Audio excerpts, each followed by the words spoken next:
Yo, what's up? This is the story of Mob Ties, most feared family organization in the U.S.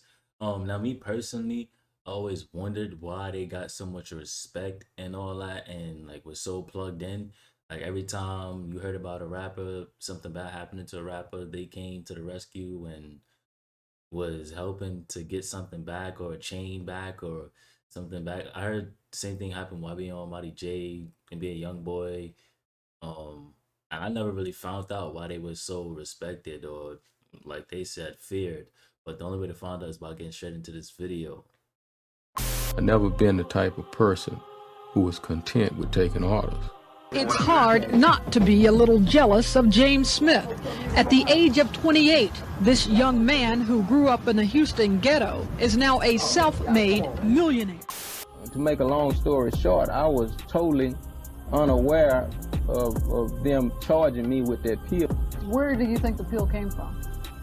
I think the pill came from Raymond's pocket. And so you think they planted this pill on you? Oh, definitely. You have to survive the guys that's in the hood because they trying to get you. You know, wherever success is concerned, they trying to get you. And the police that's supposed to be protecting me, the ones I'm paying all these taxes to, had became an enemy. Why is everyone so scared of J. Prince?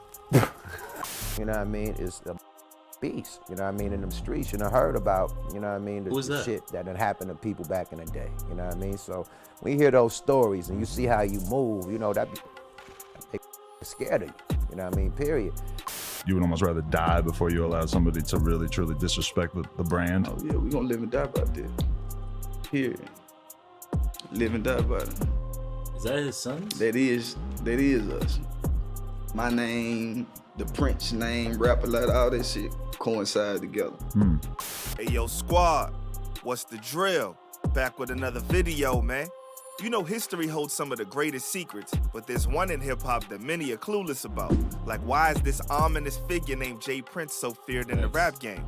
How did his family amass so much wealth? And how did his son J. Prince Jr. turn his legacy into the Mob Ties movement that not only stands on business for some of the biggest A-list stars like Drake, but is allegedly connected to the most recent demise of Takeoff?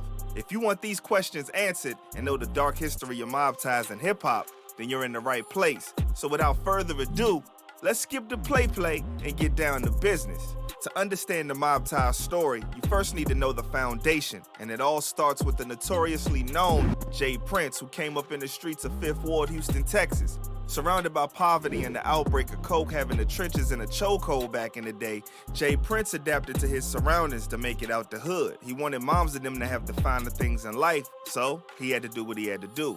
According to those that knew him and grew up under his wing, J. Prince wasn't one to fold under pressure and instead became a wolf and a beast that became feared throughout the streets due to his mob-type way of doing things and connections throughout the different hoods. They have labeled you a very dangerous man.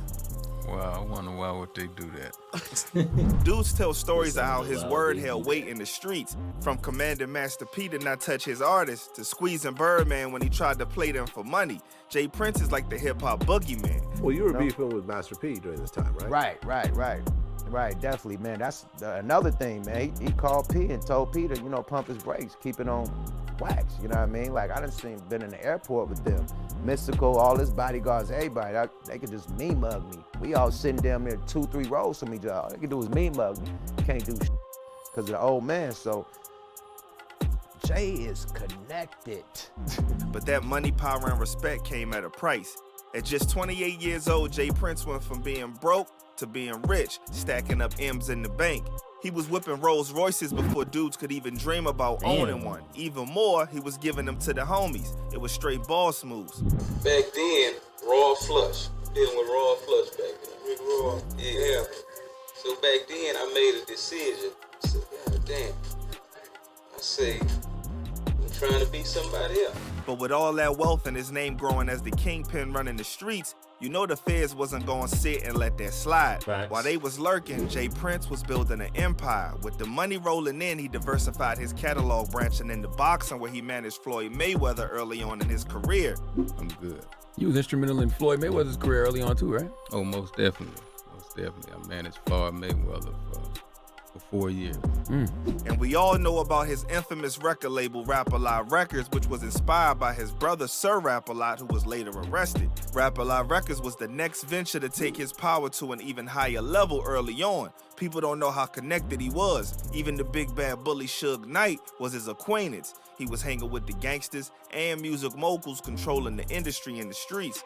Jay Prince even had to warn Biggie and Puff about Biggie's life being in danger, but they didn't listen. Was your reasoning because you've seen it play out like this before? Because everybody says you warned Diddy and Big about being in LA at the time. Yeah, no doubt about it. You know, I actually turned my whole bus around. I was, a long ways out, just to go back to Puffy and Biggie and let them know what I had felt and the things that I heard in the streets. Jay Prince was up and was building one hell of a legacy, not breaking his word to build something of himself in the music biz, and that's exactly what he did. But the feds finally started making their move. According to him, they had a hitman on him and was sending shots and hitting licks on his homies at first. This was a hitman. I don't know no better way to characterize this guy other than hitman, but they chose him and the agent Chad Scott, who is presently, I think he's been indicted on 13 cases. They put both of these guys with me to wipe me out. Destroy me to destroy rap. When they realized he wasn't budging, they decided to try to set him up and do him dirty. Lurking in the cut, they pulled up on him one night and tried to get him to go into a dark spot at a McDonald's parking lot. And a DPS agent pulled behind me. And it was the first time that I ever been stopped one time and told to go to another destination to stop again. But this other spot they wanted me to go to was dark. You know what I mean? It was like I would have not went. In a McDonald's parking lot, but deep in the McDonald's parking lot. And it was dark. And I saw two cars. Prince was street smart though, and he realized that dark spot would be the end of him. So he moved to another place with light where the cops went on to try to little boy him, grilling him about his money and firearms. When he got out the car, another agent came out of the cut from the dark spot, and after searching his vehicle and checking out the poles he legally owned, they gave him a warning ticket and let him go. When Prince got back in his car, he checked his strap and realized that one or two of the bullets was missing. They was trying to scheme to take him out. He really dodged a bullet, for real. He came back to me and said, okay, you're free to go, and gave me a warning ticket. A warning ticket. And it was then when I got home, I realized a bullet or two was missing. So red flags like, oh shit. Yeah, like went up. I'm like, damn, why would they keep one of my bullets? Why were they trying to pull me in the dark? They was persistent and tried to set him up in political scandals next. To this, because even Al Gore, came in a portrait where they tried to set me up at my church with Al Gore. Al Gore came to visit my church, which when you're running for president, you visit a lot of black churches and stuff like that. And my pastor wanted me to meet Al Gore that day. So when I pulled up, I was married at the time, I told my wife, I say, all these people ain't here with the president, because I was watching Body Language. I saw black glasses kind of looking my direction. I digged into his story he told in an interview, and for real, it was all true what he was saying. Every tactic was failing to take down Rap-A-Lot. So what they do to try to take out the big man, they pulled the old plant something in his car trick. Even before then, they stopped me one night and they planted a pill on me called ecstasy. Prince was no pushover and didn't cop out to it being his, but instead pushed back and beat the case when the jig was up on what they did. Rap-A-Lot became even more notorious. They were fighting the system and exposing crooked cops, and it was happening live for the world to see. Harassing me and saying things for a long time, but for them to go to the extent where they have to do dirty, things like this and plant dope on me, that upsets me a lot. A controlled substance were found. Jay Prince would later hire his own investigator to gather evidence on the crooked agent, Chad A. Scott, who tried to take him out and uncovered that bro was abusing his power and murking people just like he was trying to do him. On August 12, 2021, the law finally caught up to the age and he was sentenced to 13 years for the same allegations J. Prince was trying to tell him about. After going through all he had went through to amass his wealth and surviving the system's hit on his life, J. Prince called it quits with the streets and focused solely on ruling with Rap-A-Lot to avoid his destructive lifestyle. The closet was a situation where I made one of the most important decisions of my life. You know, it was where I transitioned from the street to corporate America.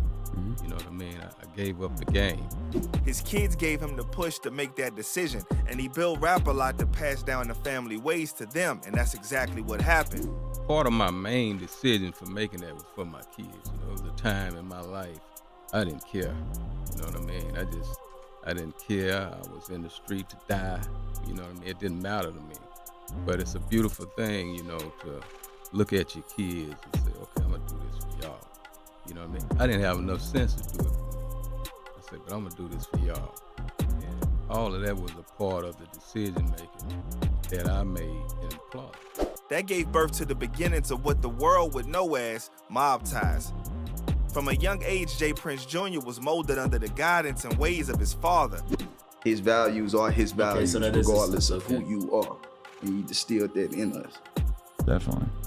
It brought him some hardships living within the lifestyle of the streets, but it made him into the same feared and powerful man he grew up to be. Coming up as a child, I done dealt with so much, man. And it's some things that I can't talk about. Oh, I bet there's a lot you can't talk about. I done dealt with so much that it's instilled in me, like, because I've been dealing with this since a kid. Like, he always let us know, hey, man, these people don't like me, so they might not like y'all. So his situations we had to deal with too. He respected the legacy his father built and took on the torch to continue their family ruling. And with that, he linked up with some of his homies in the 10th grade to form the movement Young Mafia, aka Young Mob. J. Prince Jr. rallied different parts of the city into one collective group under that name. When did you start the Mob Ties brand name? I mean, Mob Ties derives from Young Mafia. I started Young Mafia. We used to call it Young Mob. I started Young Mob, me and a couple of homies. Oh, so Mob Ties is his son shit? Started Young Mob probably early high school, like my 10th grade year. Started an entity where I brought all the different sides of town together and made one collective group for us to get money. As he grew, the name became more notorious as a movement known as Mob Ties, which had its reach all over the U.S. The Mob Ties brand has gotten so massive that arguably one of the biggest artists in the game is under their wing, Drizzy Drake. Drake was discovered and signed to the management label of J. Prince Jr.'s brother, Jazz Prince, after finding him on the OG music platform, MySpace, and he got him to deal with Young Money later on. Who'd you find? Drake. That was the first artist you found? That was my, yep. That my first artist that I went out to look for. Drake has become family to the Princes and in turn has become backed by one of the most powerful black families of wealth, power, and respect. Man, that's a lot of people.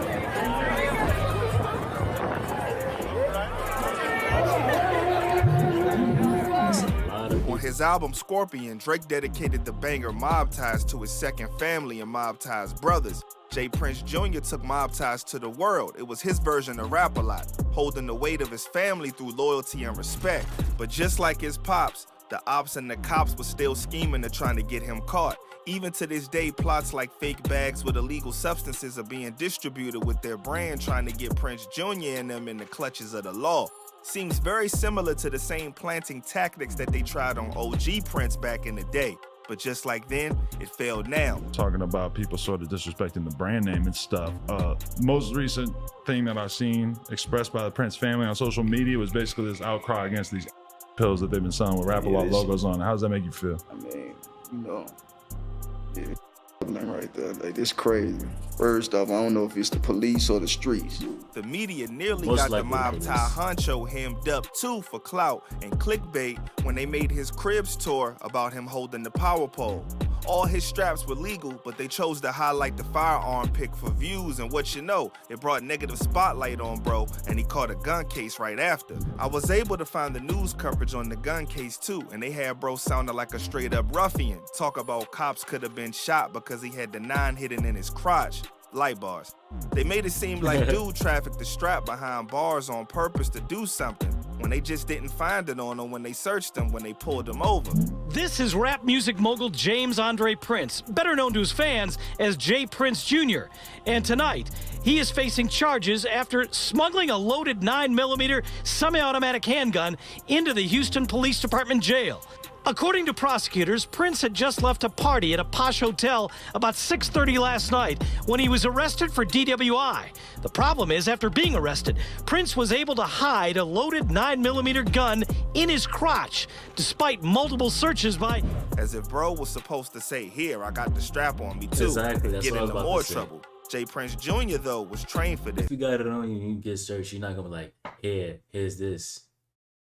And continued standing strong on mob tie business, and anyone in his way was getting crossed out. Before 6ix9ine became known as the mascot for snitching, he tried to disrespect the mob by allegedly not checking in when he came to the city, and J. Prince Jr. made a public post letting him know the business ASAP, no Rocky, after they kicked him out the club.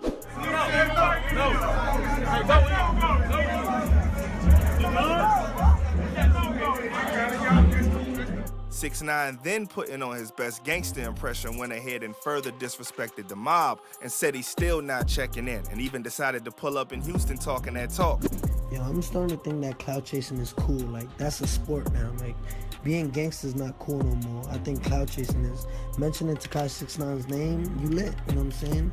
I'm gonna continue not to check in, you know what I'm saying? It's something I don't do. I love everybody.